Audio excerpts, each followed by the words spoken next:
break-in at a home at 2244A Brookville Drive. That call came into our 911 center around 4 o'clock in the morning. The caller stated that they heard a loud crash and a bang and even heard a male voice and believed they were attempting to break into the house. Officer quickly arrived on the scene and stopped and approached the house on foot. When he was approaching the house, the information we have at this point is that he encountered the suspect in the street. When he did that, he gave verbal commands to the suspect and did not comply to the officer's commands. There was a violent struggle that ensued between the suspect and the officer, and that took place right in the middle of the street. And during that struggle in the street, the officer did pull his weapon and fire his weapon. He fired his weapon multiple times and was able to strike the suspect, got the suspect off of him.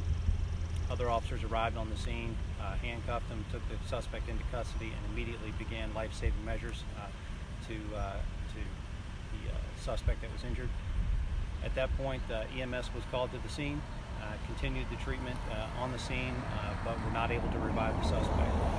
At this point, the officer has been transported to the hospital with injuries that he with injuries that he incurred during the struggle with the suspect. Those are non-life-threatening injuries, but he had multiple injuries about his person, about all over his body, from the struggle that took place between him and the suspect in the middle of the street. This was a very violent encounter between our officer and obviously a deadly encounter in the end. We're glad our officer is okay. It's unfortunate anytime an incident like this happens in our community. As the Chief of Police, per our protocol, I've called the State Bureau of Investigation to come and do the officer-involved shooting investigation. So that'll be an independent investigation separate from our police department. Our officers and detectives are on the scene, and we're doing the investigation of the break-in at the home. There's very clear evidence of that attempted break-in at the home, so that scene is also being processed.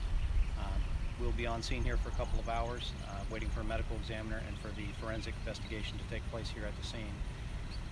At this point, the information we're releasing on the suspect is that it's an adult male, and we don't have any further information at that point.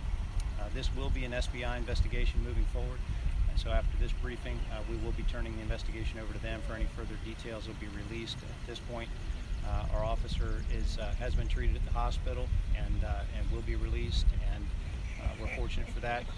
Again, this is unfortunate anytime this happens in anybody's community.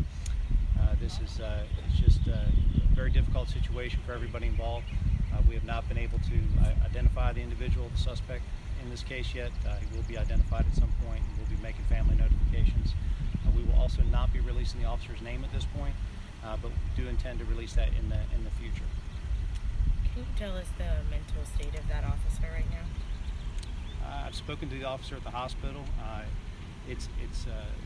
Nobody can really prepare for these type of traumatic incidents to go through.